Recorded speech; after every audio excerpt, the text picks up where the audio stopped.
The legendary duo of Megumi Shitani and Masami Mori have come together again to create a masterpiece of a short film, but as is usual trademark of their style, this film is filled to the brim with little details, Easter eggs and thematic symbolism that you may not have caught on your first watch, so let's break down the beautiful film of fan letter together.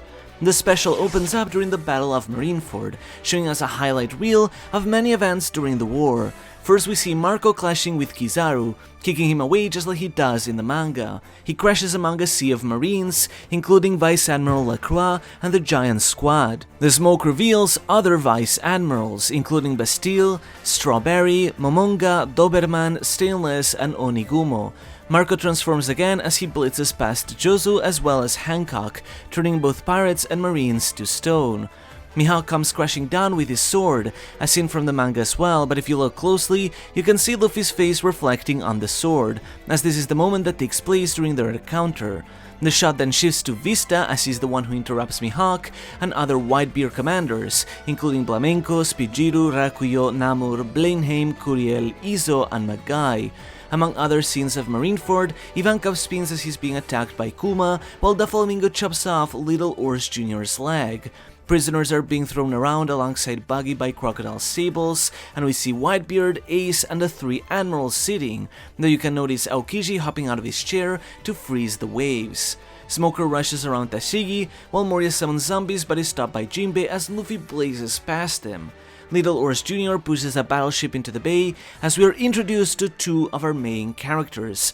For a bit of context, fan letter is based on the source material of the One Piece novel Straw Hat Stories, a novel following the stories of random citizens of the One Piece world and their relationships with the Straw Hats, though their stories have been changed a lot in this adaptation and tied together to follow a singular plotline.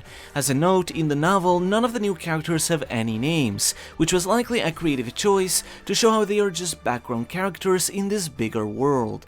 This is reflected in fan letter too, as even in the credits they are only referenced to by nicknames, so we'll go by those used there. Another marine who becomes relevant later on, known simply as Mihawk Fan, witnesses the iceberg Jozu threw being melted atop his head, while the marine known by the nickname of Benevolent King of the Waves blocks an iceberg from falling atop the other marines. The two other power-scaling fans from the Zoro story, the Zoro Fan and Frankie Fan, are watching from Shabondi, right next to some reporters trying to take pictures. At a store clerk is trying to push customers away, being the main character of the Frankie novel story, with some bits from the Brook novel story, and amongst the crowds, our main character, simply known as Girl, appears. On the top right of this scene, you can spot a marine or volunteer using a Denden Mushi to guide the crowds, as the people of Shabondi are trying to gather around the transmissions of the Summit War to catch a glimpse of those events. The story is mostly centered on the Nami story from the Straw Hat novel through the main character, which has been changed into being a young girl of age 15. For some background, as explained in the novel, she is a hikikomori, someone who shut herself in her room due to bad social anxiety and only going out on specific outings, which is why we see her struggling so much during the initial sequence as she is overwhelmed by the multitude of people. In her room, we can spot the Straw Hats' bounty posters, as well as a map of the Shabondi archipelago, some sketches of Nami, and some of Nami's Mikan tangerines on the side. In her letter, you can also spot the tangerine motif. She tries to make herself look more like Nami by removing her glasses, after which she does Nami's iconic pose in front of the mirror while laughing to herself. In case you don't know, in Japanese, this pose is an expression to signify an interest in money, hence why Nami uses it. In general, she's trying to make herself look more like Nami with her dress, hair, and even wearing sandals similar to those Nami sports. She is then confronted by her mom, which as an Easter egg is voiced by Mayumi Tanaka, Luffy's voice actress. As any details, several background characters are all voiced by the Straw Hats.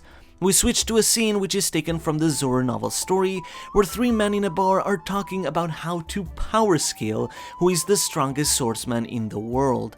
The Mihawk fan claims to have seen Mihawk during the Summit War, while the Frankie fan, reading the magazine with Frankie on it, brings up Vista, and the Zoro fan of course brings up Zoro. The magazine in particular is Monthly Shipwright, running a feature on Frankie, while on the back of the magazine you can instead spot Zanbai, Kiev, and Tamagon, now working for the Galilac Company.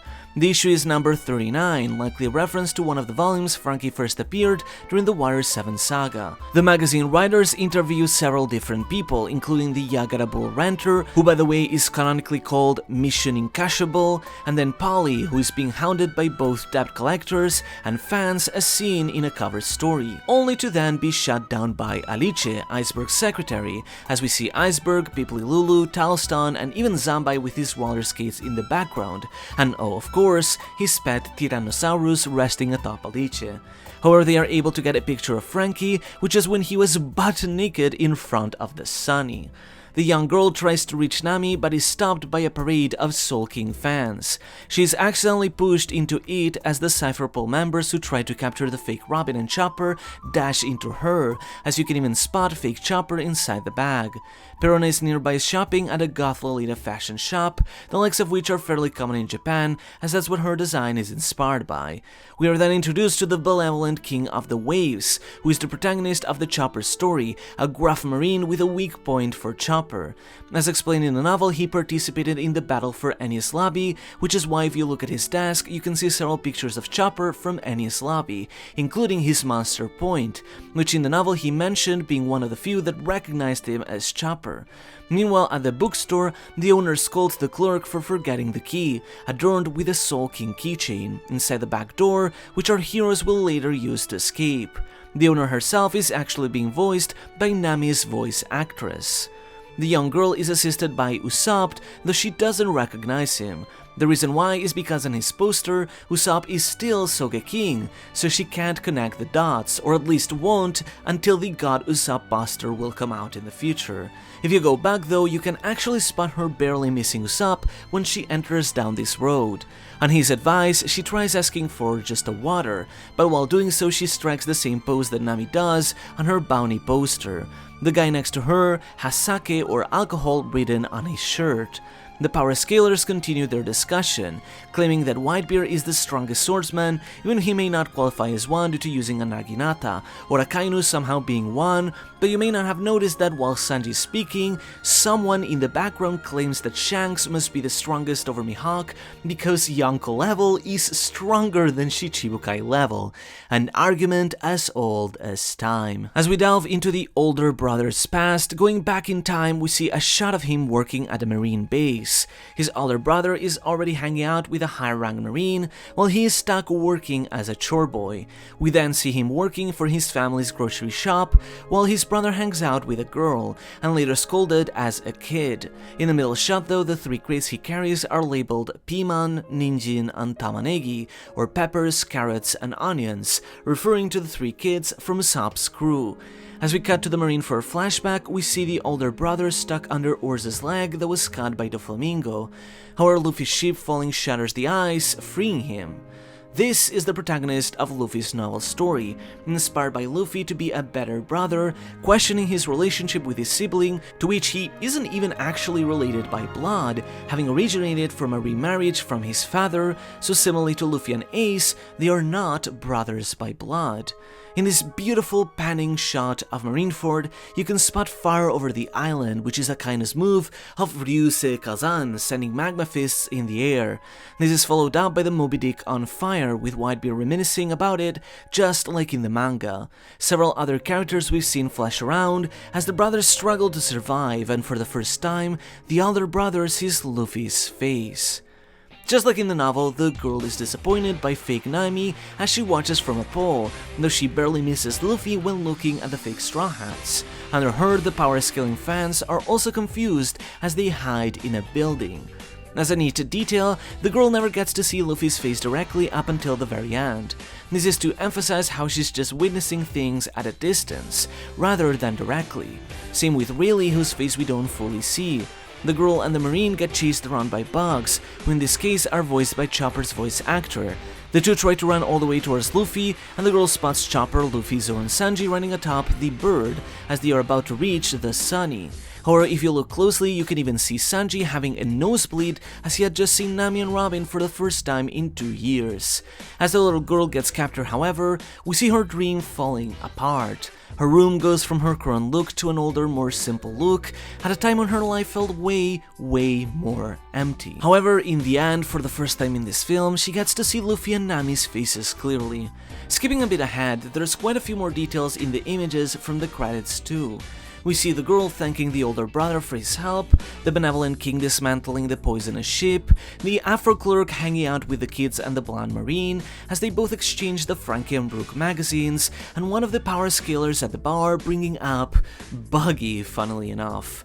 Then we see the Straw Hats, such as Luffy crossing paths with the girl without realizing, Perona guiding Zoro as the Afro clerk passes by, the kids running past Sanji, Nami taking Usopp for shopping as they pass the blonde Marine, who appears pensive about his inferiority, the power scalers walking past Chopper following the fake Straw Hats, Robin overlooking the older brother looking for the Straw Hats, and Frankie shopping next to the younger brother, while the girl's mom can also be seen riding a Bon Chari at the top of the image. And finally, the reflection of Brooke's glasses, showing his manager San Krin, as well as the benevolent king walking past.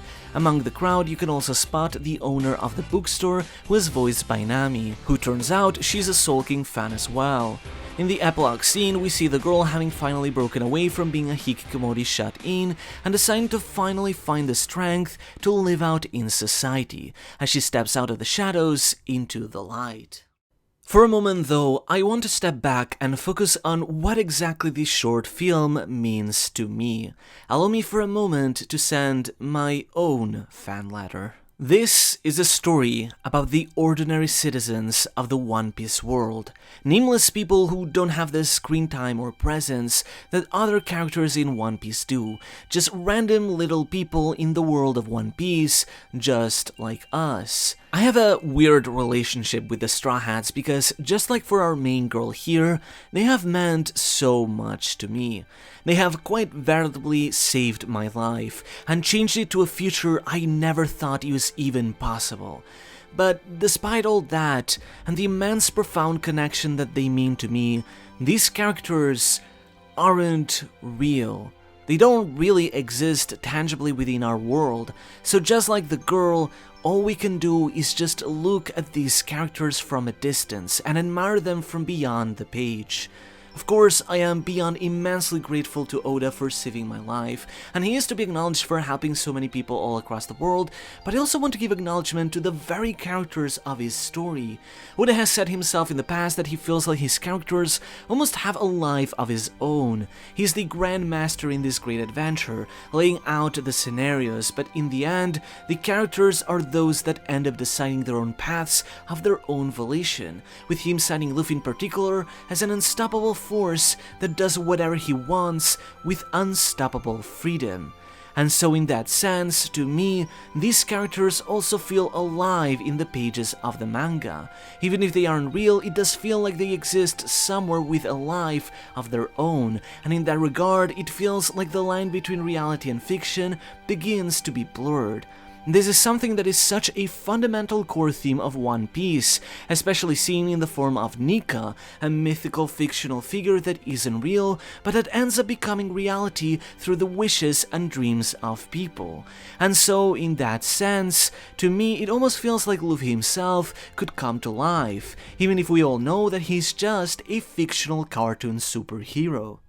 Don't let anyone ever tell you that a fictional story cannot have a real meaning to you. I think one of the most important themes of One Piece is the power that stories have to change our lives, and how they can be just as valuable as the experiences that surround us. Of course, just don't forget that while we feel connected to these characters, it's also important to connect to those around us through them.